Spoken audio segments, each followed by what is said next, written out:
I, 35 male, and my wife, 34 female, met each other in college.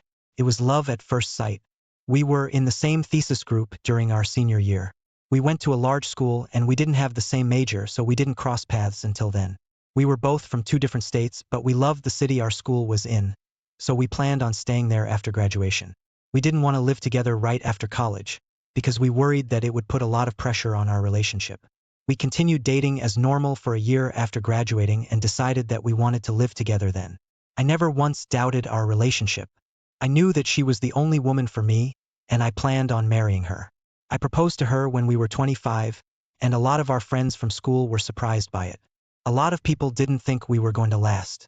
Nobody ever explained why, other than the fact that my wife and I were total opposites. I was always very introverted and quiet, and she was outgoing and had a tendency to be loud at times. She was the life of the party in any room, and people gravitated toward her. That was one of the things that I loved the most about her, so I never even thought twice about it. After we got married, we were together for 12 years. We had 3 children together, owned a home, and were planning on retiring in 10 years and moving to a small town in Vermont. Unfortunately, my wife decided to throw all of that away.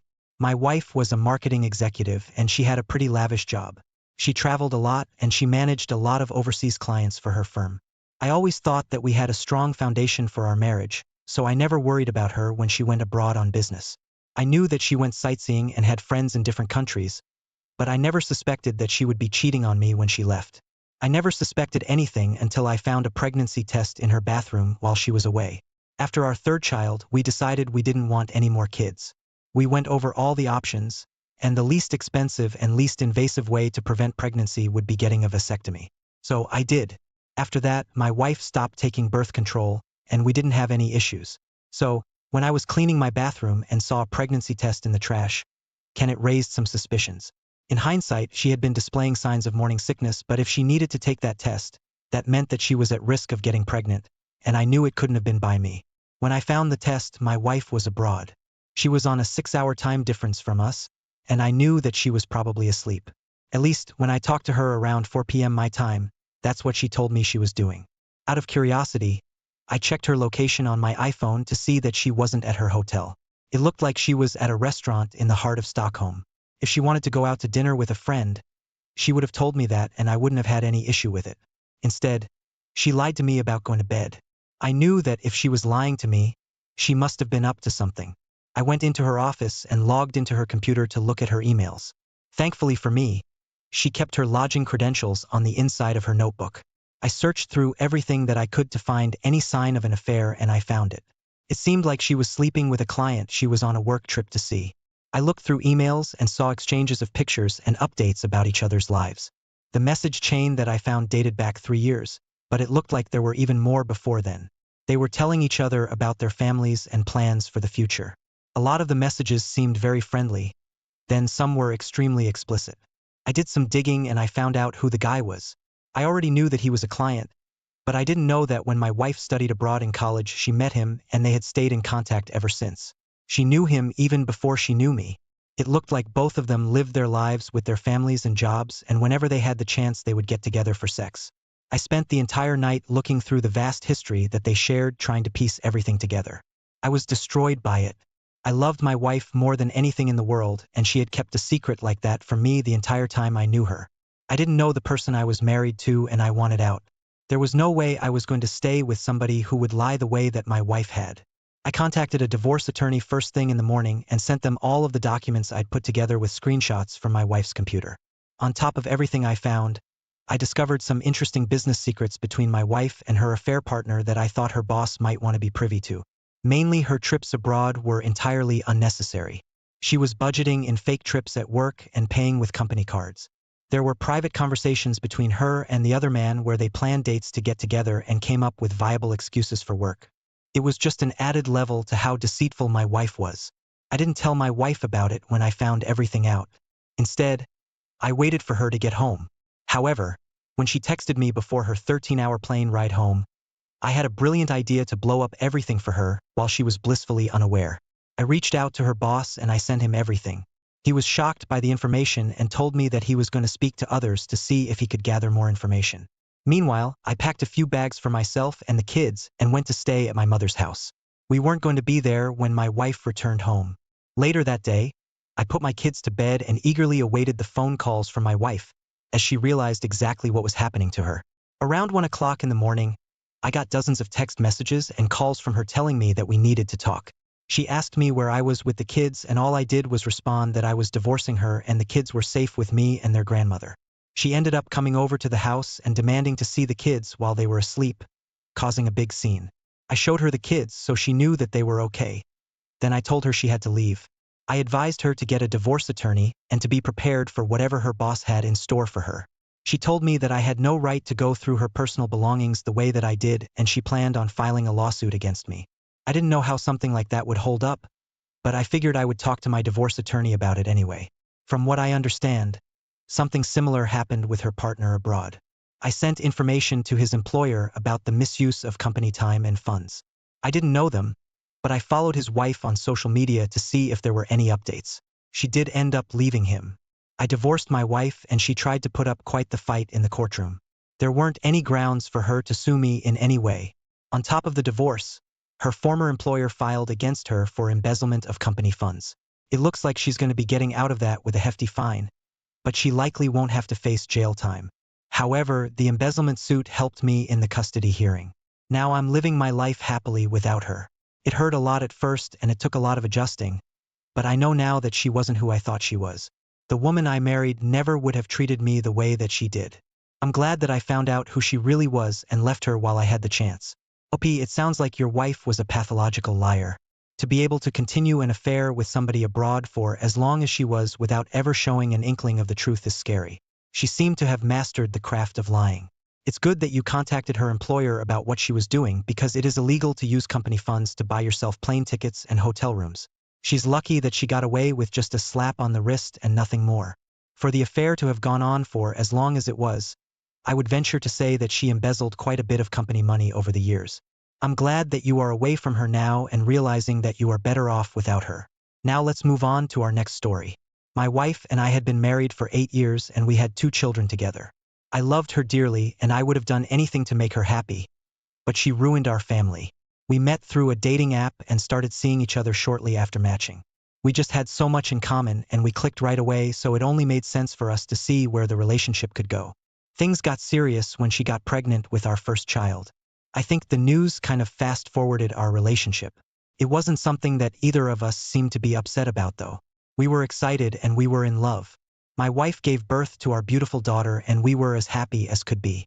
We got married after she gave birth to our daughter and we settled down in a nice house shortly after that. The order we did things was kind of backward, but it all worked out in the end for us, or at least that's what I thought. The first couple of years of our marriage were rocky. We had only been dating for about 6 months when she got pregnant, so we didn't know each other that well. We weren't even living together at the time. There were a lot of things about our personalities that clashed when we were living in such proximity to each other. I was always a little out there with my personality, extroverted and outgoing. I wanted to do things when I had the chance and experience life. My wife, on the other hand, was very reserved and liked to relax. Sometimes I thought that I was too high energy for her. We got into arguments now and then, but we always settled them amicably and moved on. I thought that communication was a strong suit of ours. If there was an argument where we couldn't settle it right away and either of us was mad, my wife would go to her sister's house and spend the night there. I knew that she would vent and get everything off her chest, and then in the morning she would come back and we would talk. All of those feelings were only exacerbated when she gave birth to her second child. Don't get me wrong, I love my son more than anything, but he was driving both of us crazy as a newborn. He would stay up all night long and cry, and it took hours to get him to fall asleep. Everyone in the house was sleep deprived and irritable all the time for the first month after bringing him home. Eventually we figured out a way to soothe him and get everything back to normal. I hate saying this because it sounds like a stereotypical toxic thing to say, but my wife stayed home to take care of the kids and I worked 70 hours a week. A lot of the times when he was up crying, I was trying to get as much sleep as possible for work. I kind of expected my wife to be the one to take care of him.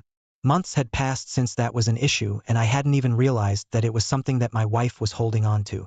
It was a grudge that she had with me that I didn't even know about, that she couldn't let go of. One night we had gotten into a fight over something trivial and she brought all of it up. She threw it in my face as if I were a negligent father and a bad partner because I wouldn't take care of our son while he was crying at night. I argued my side, telling her that I had to work and the exhaustion was affecting it. I helped often with our daughter, so I didn't understand why she couldn't see where I was coming from. She was very upset about everything, and eventually she stormed out, leaving me to take care of both the kids for the night. I did just that and waited for her to come back in the morning to talk about it like we always did. She got back much later than she normally did the following day, which only made my frustration worse because I had to call in sick for work that day because of it. It seemed like she genuinely didn't care about my time and what effect her actions had on me. It was around noon when she got home and we talked about everything. She was extra apologetic to me. It seems like she didn't want to talk about anything, rather she just wanted to concede to whatever it was that I had to say and put an end to it all. When it was over, she left to go say hi to the kids and we didn't bring it up again. Over the next couple of months, she was acting a lot different. There was a spring in her step that I couldn't quite figure out what happened to get it. She would visit her sister usually once or twice a week before, but during that time she was going every other date, it seemed. I didn't think much of it at the time. Looking back, I know exactly why she was going over there. Sometimes she would bring the kids, sometimes she would ask me to watch them and go by herself. I found out the truth of what was happening when I saw her sneak out of bed one night to take a call. I guess she forgot to put her phone on silent before going to bed that night because her ringer woke me up. She answered it before I could say anything to ask what was happening, and she whispered for the person on the other end to hang on before she snuck away from me. Right away, I clocked what was happening as strange. It was weird for her to be getting a call in the middle of the night, first of all, then on top of that for her to answer it and sneak off was also weird. I stayed still and pretended not to notice, and I waited for her to leave. After a minute, I tiptoed out of the room to see what was happening. I heard noises coming from the laundry room and pressed my ear to the door to try and hear what it was. I could hear somebody on speakerphone telling my wife to do things to herself, and my wife clearly enjoying them. She had snuck off to have phone sex with someone. I listened for a couple of minutes while it continued. The person on the other end was whispering and trying to be quiet, which told me that they were both doing something they shouldn't have been. I contemplated bursting through the door to confront them, but I decided I wanted to play it a different way. So I went back to the bedroom and pretended to go to sleep.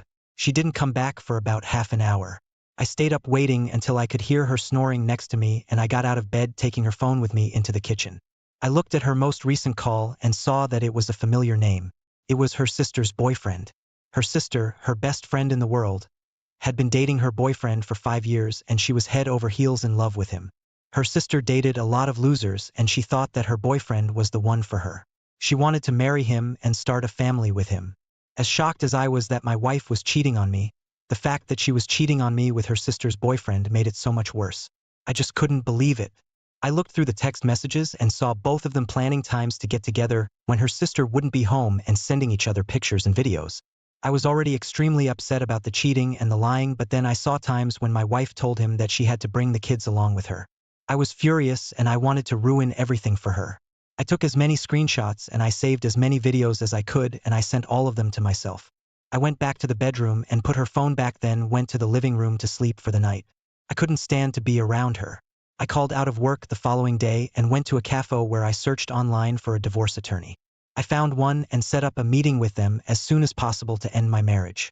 On top of that, I wanted to tell her sister about everything before my wife had a chance to go in and make it seem like I was lying. I drove to the restaurant where her sister worked and waited for her shift to end. When I saw her in the parking lot, I got her attention and asked her if we could talk. She seemed confused and also a little nervous, but she joined me in my car. I told her everything I knew. I showed her where I thought she could stomach from the videos and screenshots that I had. She was heartbroken by it all. Her sister was supposed to be the person she could trust most in the world, but instead she broke that trust. She was hysterical. After she recovered, I asked her what she wanted to do, and she immediately told me that she was kicking her boyfriend out of the house.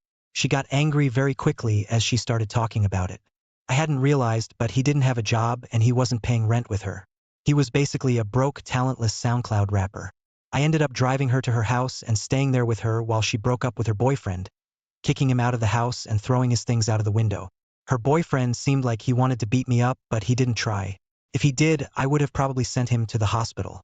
When all of that was done, she and I drove back to my house where we both confronted my wife. My wife tried to defend herself and say that the videos that I had were deep fakes and that I was just trying to sabotage her. Why that was something I wanted to do, I didn't know. She didn't have a leg to stand on in her arguments. I told her that I wanted her to get out of the house and I was going to be divorcing her. She started crying about how she didn't have anywhere else to go and she was begging for forgiveness. She told my sister that it just happened one day when she was mad at me. She tried to blame it all on the boyfriend by saying he saw how vulnerable she was and he swooped in to try and seduce her. He was sleazy enough to try something like that, but that didn't mean that my wife had to agree to it. If he kissed her, she could have pushed him away and then told me and her sister. She didn't do that. Instead, she slept with him and then carried on an affair that lasted several months. Now I have divorced my wife and I have full custody of the kids. The deciding factor in that was how she brought them along to have an affair. The judge didn't like the sound of that. Her sister has cut her off completely. They don't have any contact with each other, and from what her sister has told me, a lot of their family has ended communication with my wife as well. I still see her sister regularly because she is the aunt to my children. She loves them, and I didn't think it would be fair to cut her out of their lives. Ultimately, I'm glad that I found out about my wife's true colors. Looking back at our relationship, it didn't seem like we were meant to be together and we're finally both out of the relationship. I wish it could have ended differently, but I think everything happens for a reason, and unfortunately the journey here was a little rockier than I would have liked. OP, I can't imagine finding out that your wife is cheating on you the way that you did. It must have been incredibly difficult to go back to bed after you heard what you did and pretend like nothing happened. I think your wife's behavior was truly abhorrent. Cheating is already awful, but cheating with your sister's partner is terrible. Especially when she knew her sister's history with men and how much she loved the guy that she was with. It might be easy to assume that this wasn't the first time he cheated in the relationship, but it would have been the most hurtful way for him to cheat. I think that the excuse that your wife gave was pathetic. She couldn't take responsibility for her actions, and I think that just further shows how immature she was. Thank you all for taking the time to listen to today's stories. If you enjoyed listening, please feel free to like and subscribe if you haven't already. Also, comment below with your thoughts on what happened. If there is a story you would like to share with me about your own situation or someone else's, then please do not hesitate to contact. Hey folks, welcome back to my channel Relationship Haven. My name is Gary, and I hope you all are having a lovely day or evening wherever you are. In today's story, OP found out his wife cheated on him after an anonymous number sent him a message that showed OP's wife with another man doing something that was absolutely shocking. Now OP is planning on getting revenge on the affair partner while his wife is begging for mercy. Let's get into today's story. My wife cheated on me with a coworker, and now the guy is obsessed with my wife. Right now I'm feeling totally crushed. I can't eat, talk, or do anything. I gave her my everything and sacrificed so much for her. Yet she betrayed me. I don't know what to do. Never in my life did I imagine that she could hurt me this badly. She used to be a perfect, loving, and caring wife that everyone loved. She is very religious and used to pray to God daily and do rituals married women do to wish their husbands long life by practice of Hinduism. She is perfect in every way and always shows me affection and tells me how much she loves me. There are many things that happen, but I will try to not make it too long. We have been best friends since childhood. We went to the same school and even had jobs in the same fields. I've had a crush on her since we were kids. She was in 2 serious relationships before me and always ended up getting used. She used to despise cheaters. After some years, we started dating. I cried a lot that day because it was like a dream that I wanted to see all my life. After 4 years of dating, we got married. Both our families didn't agree at first because in India families fear love marriages due to them thinking they always fail. Took us a year to convince them. For the first 2 years, our marriage was perfect. Then she started acting strange. She would do the usual of saying I love you, doing chores, random kissing, etc. But something felt different. I had known her entire life and could tell something wasn't right. She seemed to be working way too much lately. One day when we were getting ready to go to work, I saw a message that popped up on her phone and said, "Please reply. I won't ask again. Why are you just ignoring me like that?" It appeared to be from some male coworker of hers that I had never seen before. I initially thought it may be work-related, but then I remembered my wife telling me that many employees were leaving the company because of conflicts and salary issues, and during that time she had mentioned his name. Moments later she sat and looked at her phone, then she looked at me wondering if I had read the message. She then had a very suspicious look on her face. I tried to not think too much of it, so I let it go. Then the very next day when she was using her phone, she started crying. When I asked what was wrong, she said she was very frustrated about work and was under a lot of pressure. I let her rest her head on my shoulder as she cried. She was a strong woman who always took a stand, so at the time I didn't understand what could cause her to be down like that. She continued this pattern for a week, and whenever I asked her what was going on, she wouldn't give me a proper answer. I did everything I could to be a good husband to her during that time. Here are where things took a turn. After that week had passed, I got a message from an unknown number that showed me pics of my wife in bed with some guy cuddling, while she was asleep naked and the guy's face was not visible in the pics. After seeing this, my heart stopped for a moment. I couldn't believe what my eyes were seeing. At that time, seeing those pics made me wonder if she was being blackmailed, and that was why she was acting weird. The cheating didn't cross my mind until later. One day when I got home from work, I went up to her and told her that we needed to talk. She started crying after I said this. She knew what I was going to talk about before I even said anything. She immediately started apologizing and said she never meant it to go this far. She then told me she loved me very much and begged me for forgiveness. That's when my world came crashing down. Not a single word came out of my mouth. Felt like I literally went blank. I left and didn't say a word after. I took some time to be by myself, then came home around 4 in the morning after accepting it was a reality, not a dream. She was still crying on the couch. She tried to hug me, saying I love you nonstop. I pushed her away, then asked her how could she do this when our marriage was seemingly perfect. She had crushed everything we had built together for years. I told her that I did everything I could for her as a husband. I gave up my dream job just so I could work in my home city to live with her. The house we were living in was fully paid for by me. She didn't say a word and just continued sobbing. Then I asked her for an explanation for how it started and why she did it. She claimed it was just a one-time mistake that happened. She said she would be willing to leave her job and make it up to me. She claimed she would no longer see him again. She looked guilty and remorseful, but I knew she wasn't being totally honest, as it was not one time as she mentioned, because there were 2 pics of different places from the text messages I got. She didn't know I saw the pics, and when I showed her, her face then turned pale and she claimed he forced her the second time. At that time, the trust one had for her was completely dismantled, and I could no longer believe anything she said. I asked her if she loved him, or if she wanted to leave me, to which she responded no. After talking to her calmly for like 2 hours, I told her that if she didn't tell me the full story of what happened, I would leave right then and never come home again. That's when she finally started telling me from the very start. She said it started when she mentioned our bed problems to one of her friends. Her friend then told my wife how she loves her husband but occasionally cheats on him, so that she won't lose attraction to her husband, and said that my wife should try this to get attracted to me again. This logic made absolutely no sense to me. She said she didn't want to do it, but that the guy she cheated with started flirting with her for some days and she started flirting back, and then they hooked up after some days, but after doing so she claimed she felt guilty. She said she made a horrible mistake, but that she only loves me.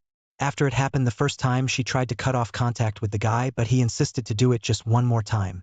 She refused constantly, but when he told her about the pics, she became scared, so she did it a second time to end it and told him to never contact her again. That guy took pics of her without her knowing both times. After that, he left the company. She says she wanted to come clean to me, but she was so afraid because if it came out to my family or her family, they would make her life a living hell. In our country, people have no mercy for cheating women. If it came out, both of our family and friends would disown her. She told me she hoped it was finally over, but after some days he again messaged her, but this time he didn't ask for sex. He instead said things like, I love you. I know you love me too, and we are perfect. The guy was moving to a different state for his job and wanted my wife to run with him and leave me. I think she was saying the truth this time due to the fact that she had been acting weird since last week. I believe her story is true because everything adds up correctly and their chats also prove it, but still their chats were only recent ones, and I don't know exactly if they only did this twice or if it happened more. After that, I felt bad about it, then hugged her, but then I started getting images of them together, and that's when I lost my cool finally and let my anger out. After that, I kicked her out and she stayed at her parents' house without saying anything. Since that day, she has called me constantly and messaged me nonstop saying I just want one chance. I promise I will never do it again. I can't live without you and everything, which is making me want to give her a second chance, but every time I think of taking her back, I get images of my wife with that guy, which makes my blood boil. Our families were so worried because we had never fought before. They kept asking me what happened, but I will never tell anyone because if I tell anyone, she will be dead to everyone. This morning, I finally talked to her for an hour about the whole thing. She is truly remorseful and will do anything to be with me and to gain my trust. We talked about all our issues and what to do to that bastard. She said he stopped texting her after leaving the city, but she is terrified as he still has those pics. I hate her now but also love her, and I don't know how it's possible. I want to ask if I should give her a chance. What do you guys think? Hey OP, thanks for sharing your story. In response to your question at the end, no, you should not give her another chance. If she cheated once, she will do it again. She mentioned how this all started off by her friend recommending that she cheat on you. The fact that your wife was stupid enough to take a friend's advice of cheating on you just because her friend does it to her husband means your wife is gullible and can easily be influenced. Another example is how you mentioned that this happened because the guy started flirting with her at work and in return she flirted back. It sounds to me like your wife has no control whatsoever. Do you really want a woman like that in your wife? Taking her back would be a recipe for disaster OP. Also, I understand you're worried about telling her family what happened, but I believe they deserve to know. If her life gets wrecked even more after that, then so be it. That's karma's way of serving justice. I hope you can move on from this situation OP, and remember not to ever take a cheater back. Let's see what the comments had to say about the situation. Stuart Lopez said the first thing you should do is ask your wife for the name of her friend who gave her that god-awful advice and should immediately tell her husband what she is doing. Your wife needs to face the consequences for her actions. No, you should not take her back. Life is too short to be wasting it on someone who does not truly deserve you. Teddy Grams 28 said so much to consider here. First thing that comes to my mind is that your wife never wanted to come clean and that she never worried about you when she cheated. Only about how your respective families would react when they find out. In short, she was only worried about her image and not whether she hurt you. In my opinion, that is also the reason why she wants to get back with you. Not because of you, but because others might figure out why you separated and how they then look at her. Second, if she truly was so worried about you, then she surely got tested for STDs, right? Next thing, there is a guy that has nude pictures of your wife and is mad at her because she isn't giving him what he wants. Can you handle it when he shares these pics with his friends or loads them up to the internet where everyone can see them? Your wife says to forget about that. How delusional is she? You cannot just forget about that. That needs to be part of the decision you make. The most important part is something you already figured out. This all only happened because she wanted that to happen. Because she made a conscious decision to cheat on you repeatedly. Even when she did it a second time, she made a decision that she would rather have sex with him again instead of respecting you. She had a choice each time and made her decision. She is not truly remorseful. She regrets that she got caught. That's it. She is worried about how you think of her and how others might react if they find out. Why don't you test the statement of your wife when she told you that she would do anything and tell her to inform the husband of her friend that his wife is constantly cheating on him? Make that to a demand of her coming back and see how she reacts. This all only happened because your wife made a decision to cheat on you and not because a guy has nudes of her. Never forget that. You are worth so much more than to be treated this way. Thanks for taking your time to listen to today's story. Don't forget to like and subscribe if you haven't already done so and comment below on what your thoughts are on today's story. If there's a story you would like to share with me about your own situation or someone else's, then please do not hesitate to contact me. Hey folks, it's Gary here. Welcome back to my channel Relationship Haven. In today's story, OP found out his wife cheated on him after he noticed that she happened to be texting her affair partner during her son's birthday party. She sure does sound to have her priorities straight in life. Afterward, OP confronted her and then kicked her out. Now her life is a wreck. Let's get into today's story. Let's start off with a small recap. My wife moved out a while ago and in the meantime met and had sexual contact with other men. She claims her cheating is due to childhood trauma, for which she now wants to go to therapy for. Not sure if she's actually doing it. I have since tried to keep the contact to a minimum and only discuss things that concern the children. This has worked more or less because we still had a lot of contact, especially because of the upcoming birthday of one of our children. I felt better, but of course still had many bad thoughts about what she does or doesn't do in regards to men. During the last conversation, she assured me that she will not meet any other men anymore because she doesn't want to, and she has to find out what she really wants first. I was sure that she does it anyway, but had no proof. Then was the birthday of my child. We were together with the family. She was of course also present. For me, it was super weird. I felt really uncomfortable because she portrays this happy life and speaks to me while everything is broken. I also felt that something was weird. The kid's birthday party was planned for the day after. I called her in the morning and told her I thought it would be better if she didn't come. The kids were with me that day anyway. I explained why, but she insisted on coming. The party was going well, the kids had fun and all, but I couldn't resist and then it happened. I checked her cell phone and read the messages that she was of course seeing one or two men and that they were also coming to her house and spending the night. I must say that I mentioned several times that I didn't want my children to sleep in the same bed where she was doing things with men. She agreed with me and said she didn't want that either. In an angry reaction, I told her to leave the party. When she asked why, I told her that I had read her messages. After that, it escalated a bit. She was angry because I had disregarded her privacy. I didn't care. I told her how she can be so dishonest and that she should leave. I then told her that I never wanted to see her again. She tried to justify herself with sentences like, I tried not to see him again, but I'm only human and weak, blah blah blah. It got a bit ugly in the conversation, but then she left. Later, I got a message where she admitted to sleeping with men and that she will continue to meet with one. She said she doesn't give a crap about me now and she doesn't care about my feelings anymore. She talked about how great the sex is. She also wants to report me for violating her privacy. She thinks I hacked her phone or installed some software, but I still had a fingerprint registered and said I provoked her. For me, this was the final line. I now have an appointment with a lawyer and will file for divorce. But what makes it hard is the sentence about the sex. I realized that she wrote that out of anger to hurt me, but it still knocked my confidence. Our sex life was always okay, but nothing special.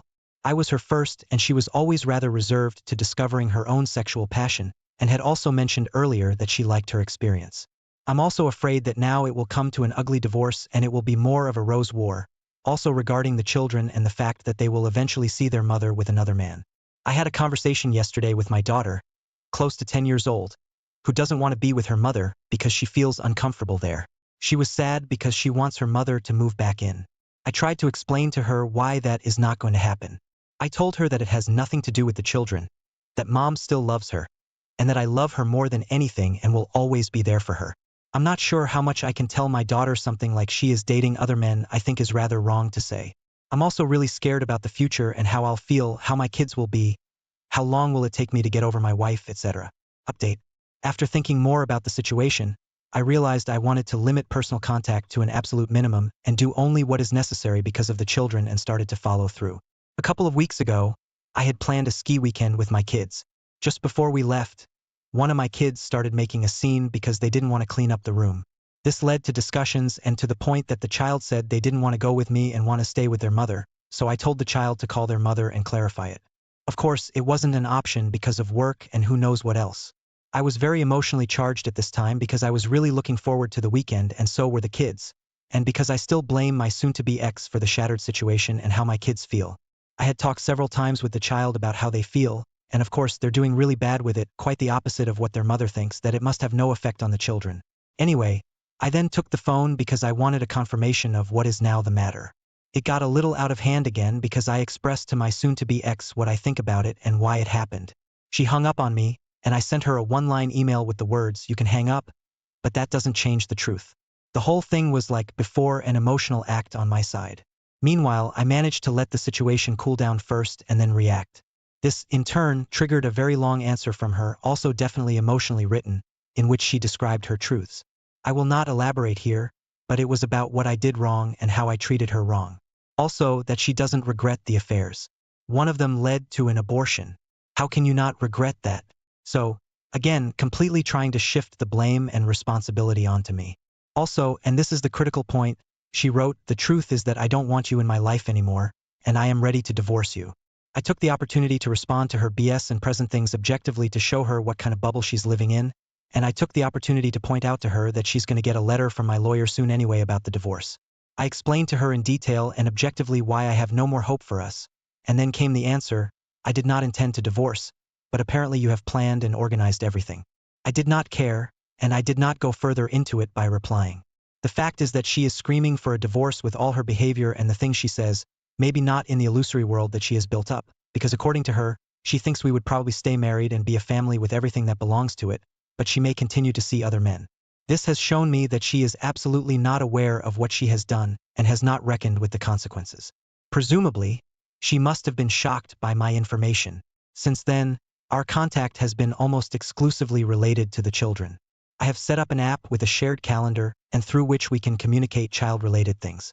Some time passed and I was again with the children for 1.5 weeks on a ski vacation, and we had a great time. In this first week, I reckoned that she got the letter from my lawyer, since I heard nothing the whole time. On Friday, 2 weeks ago, came the expected reaction. She wrote a text message that said she had received the letter and would read everything very carefully. I could literally feel her anger. She then made a few comments about the content, which showed me that she was very emotionally charged. She probably thought at the beginning that I was just making an empty threat, and now she has seen that this is not the case. As mentioned before, I also think that she is slowly realizing that her house of cards and wishful thinking is collapsing and she has to bear the consequences herself. 3 days after she received the letter, She wrote me the following message. I will translate it roughly. I have been longing to apologize to you for everything that happened and that you had to suffer because of me and that I hurt you and that everything is destroyed. But I also want to thank you that I could grow up with you. I hope you know that I will always be there for you when you need me. And I mean it. Since we didn't make it as a couple, I would be very happy if we could be parents for the children. Thank you. What should I even think about this? What is she apologizing for? For everything? Of course, that makes it easy to not have to reflect properly, so she doesn't have to deal with what she did and still hopes for forgiveness from me. She is always there for me, thanking me for growing up. Again, obviously she hasn't learned the most important lesson, how to handle crises. And by that I mean the initial marriage crisis that probably triggered this and after which she ended up in a continuous downward spiral. She clearly wants absolution from me. I don't think she is waiting for an answer from me. I think it's more that she has now said the things she wanted to say and thinks she can now feel better about it.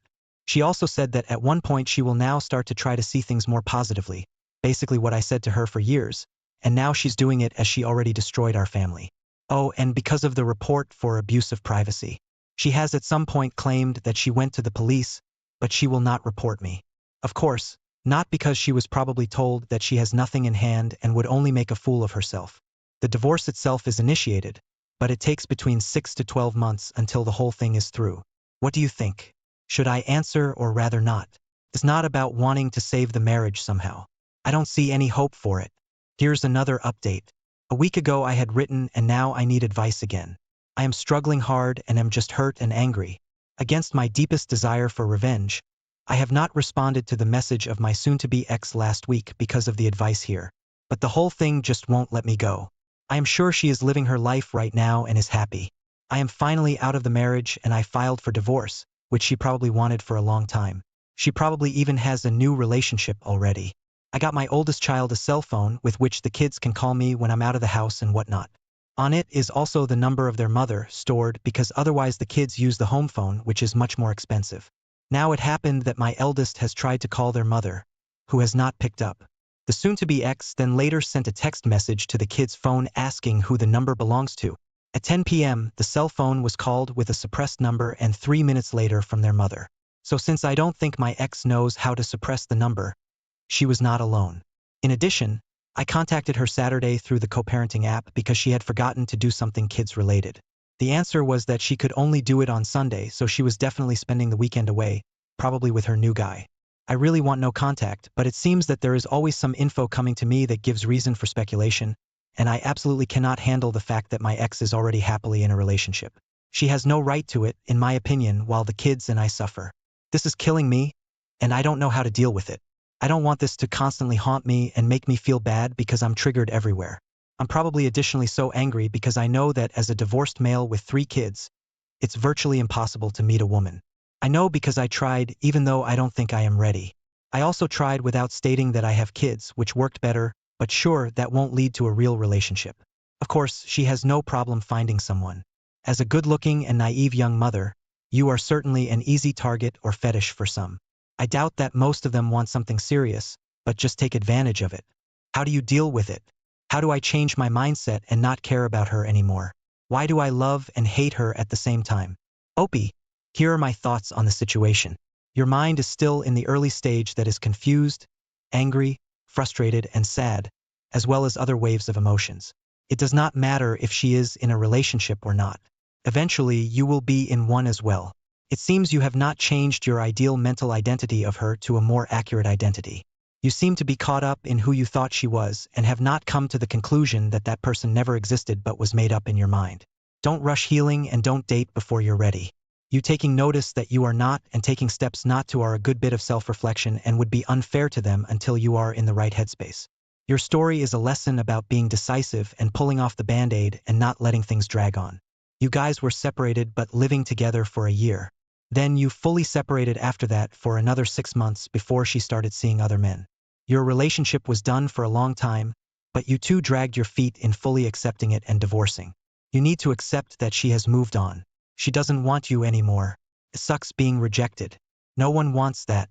But you two were separated for 1.5 years before she had sex with others. I wish the best for you, OP, and hope you can move on. The DJ cranked up another cheesy wedding song. The dance floor a sweaty mess of swaying bodies.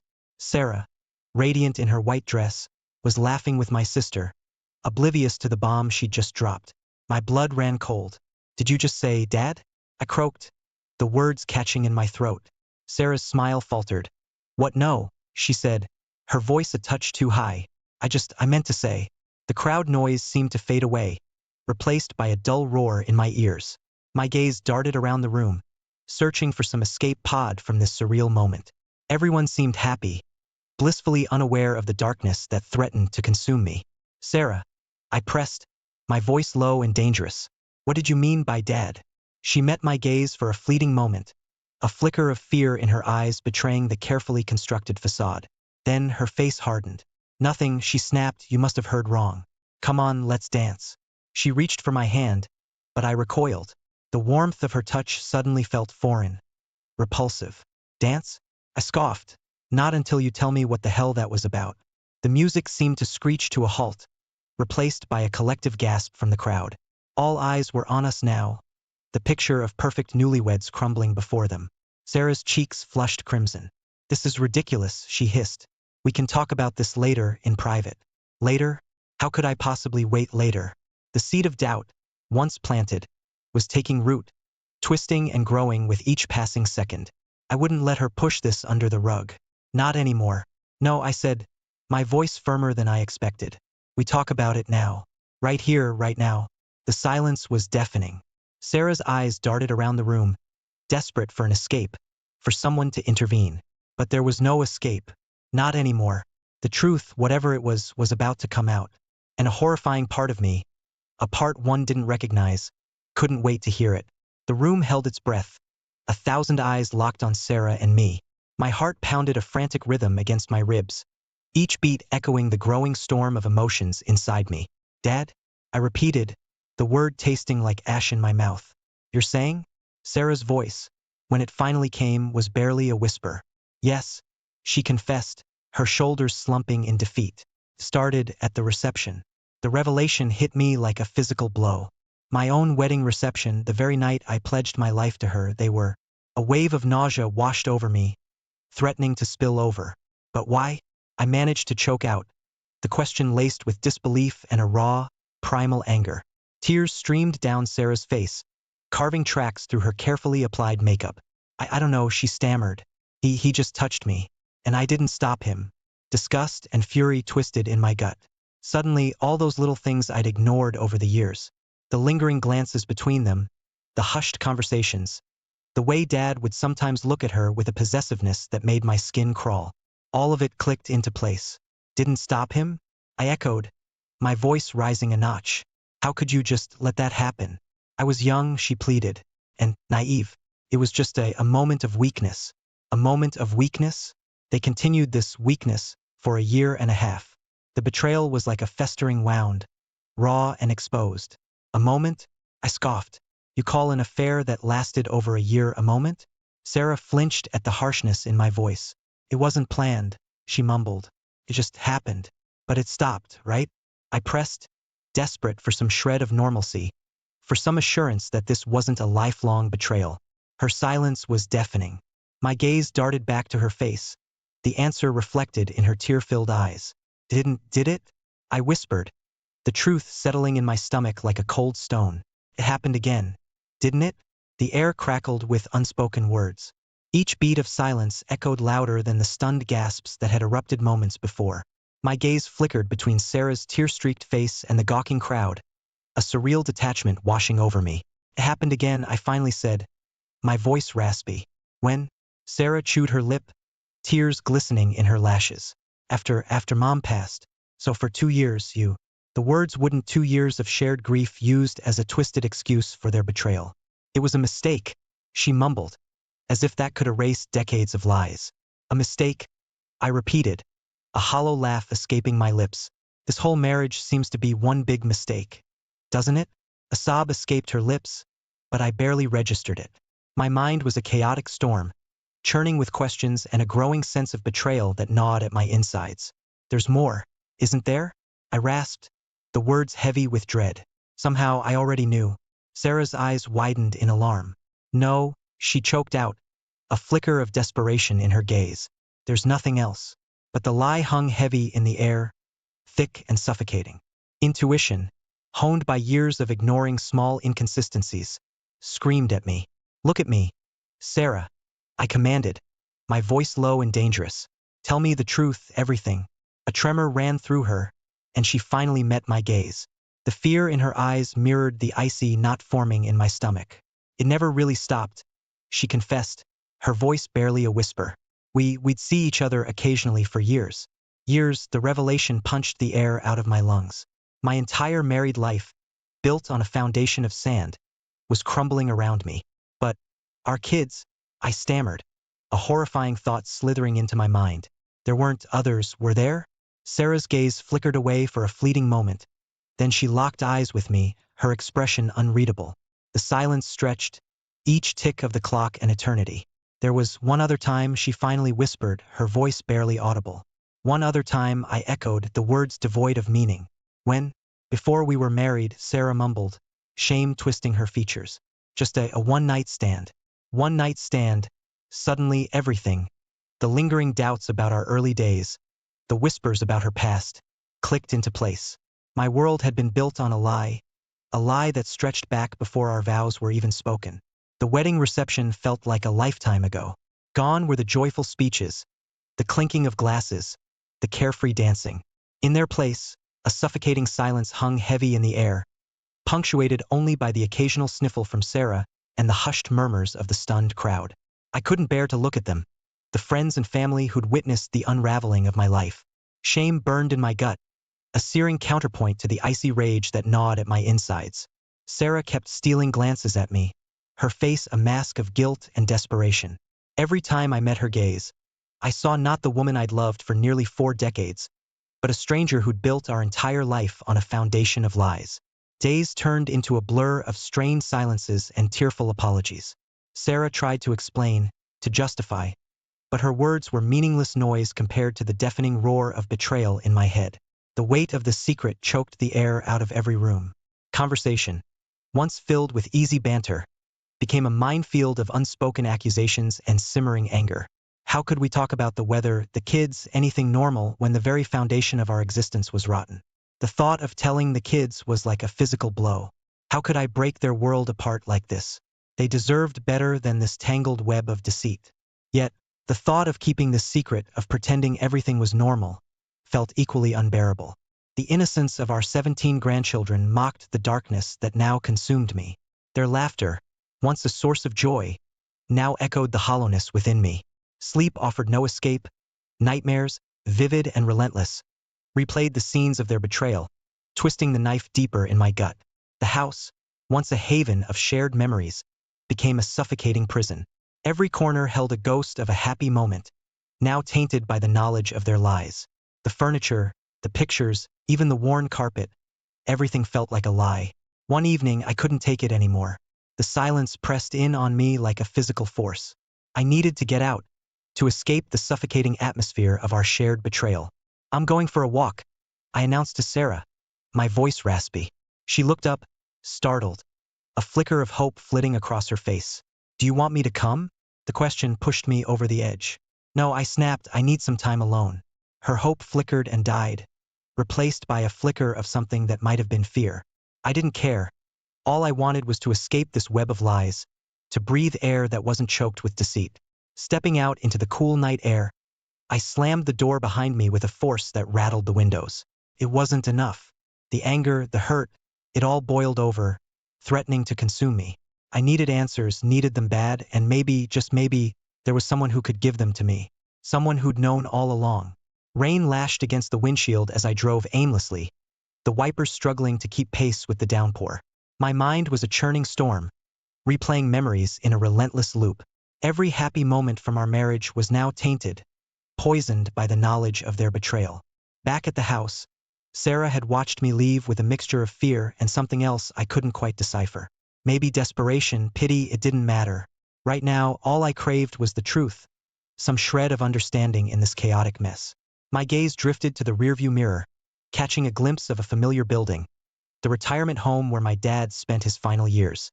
A jolt shot through me, a memory, long buried, surfaced from the murky depths of my mind. Years ago, After a particularly heated argument with my father, a bitter accusation had slipped from my lips. "Leave her alone," I'd yelled, the words fueled by a potent mix of anger and a strange, unexplainable jealousy. My father's reaction had been odd. A flicker of something akin to panic crossed his face before he dismissed my outburst with a forced laugh. Now, with the weight of Sarah's confession heavy on my chest, the memory took on a sinister new light. Had it been about Sarah? Was my gut feeling all those years ago more than just youthful suspicion? Another memory flickered. My mother, a worried crease between her brows, once mentioned catching Dad acting strangely around Sarah. Had she suspected something too? The thought gnawed at me, desperate for any shred of evidence, for confirmation of my growing suspicions. I knew what I had to do. Returning home, the house felt colder, more oppressive than ever. Ignoring Sarah's questioning glance, I made a beeline for the attic, a dusty repository of our past. Boxes piled high, overflowing with forgotten treasures and faded memories. Hours bled into one another as I sifted through old photo albums, love letters, birthday cards, anything that might hold a clue, a whisper of the truth. Disappointment gnawed at me. Just as I was about to give up, a forgotten photo album slipped from a dusty stack, scattering its contents across the floor. My heart lurched as a crumpled piece of paper fluttered to my feet. It was a love note, the faded ink barely discernible. But the elegant handwriting, the endearments whispered on the page, there was no mistaking it. It was Sarah's, and it was addressed to Dad. The confirmation hit me like a physical blow. The air grew thin, the room closing in around me. This wasn't just an affair. It was a full-blown love story playing out under my very nose, hidden in plain sight for decades. Rage, hot and blinding, surged through me. Tears welled in my eyes, blurring the incriminating note. Years of betrayal, a lifetime of lies, all laid bare on this single sheet of paper. With a trembling hand, I pocketed the note, the weight of it a tangible symbol of their deceit. I needed air, space to process this shattering discovery. My gaze fell on the stairs, leading down to where Sarah sat, oblivious to the truth I now held. The confrontation I knew was inevitable, and this time I wouldn't hold back. The truth, however ugly, would finally be laid bare. The crumpled love note felt heavy in my pocket, a constant reminder of the betrayal that poisoned my life. Sleep was a stranger, replaced by restless nights fueled by anger and a gnawing sense of injustice. The house, once a haven, felt like a tomb. Every corner echoed with memories, both happy and painful, now tainted by the knowledge of their lies. The silence was deafening, punctuated only by the phantom echoes of laughter and everyday conversations. Even the furniture, the worn rug where the kids used to play, everything seemed to mock me with its normalcy. The lawyer's office was sterile and impersonal, the air thick with the weight of legalese and broken dreams. Divorce. The word hung heavy in the air, a concrete symbol of the fractured remains of my life. Alimony, child support, asset division. The financial implications were daunting. Another layer of stress heaped upon the mountain of emotional turmoil. That money was a distant concern right now. All I wanted was the truth, a full accounting of their years-long deceit. And maybe, just maybe, a shred of justice. The days blurred together in a haze of grief and anger. Social gatherings became an unbearable ordeal. Facing friends and acquaintances, pretending everything was normal, felt like a betrayal itself. The forced smiles, the awkward silences, it was all too much to bear. Isolation became my only solace. Yet, the silence was deafening, the solitude suffocating. I knew I needed help, someone to talk to unload the crushing weight of this burden. Reaching out to John, my oldest friend, felt like a lifeline thrown across a vast ocean of despair. He listened patiently, his gruff exterior belying a well of empathy. The words tumbled out, a torrent of pain and anger that I hadn't even realized I was holding back. John's anger, when it came, surprised me. That lying snake. He roared, his voice thick with fury. You deserve better, Mark. Far better. His anger, unexpected and fierce, kindled a spark of hope within me. Maybe I wasn't alone in this. Maybe there was still something left to salvage from the wreckage of my life. Slowly, tentatively, I began to reach out. A call to my sister, a coffee date with an old college buddy. Each connection, however fleeting, felt like a lifeline thrown across the abyss. And to my surprise, support emerged from unexpected corners. Friends I hadn't spoken to in years offered a listening ear, Old colleagues reached out with words of encouragement. Even Sarah's sister, tears glistening in her eyes, confessed she'd always suspected something was amiss. The road ahead was long and uncertain, but for the first time since Sarah's confession, a flicker of hope flickered in my chest. Maybe, just maybe, I could weather this storm. Maybe, just maybe, I could rebuild my life piece by broken piece. The silence at the dinner table was deafening.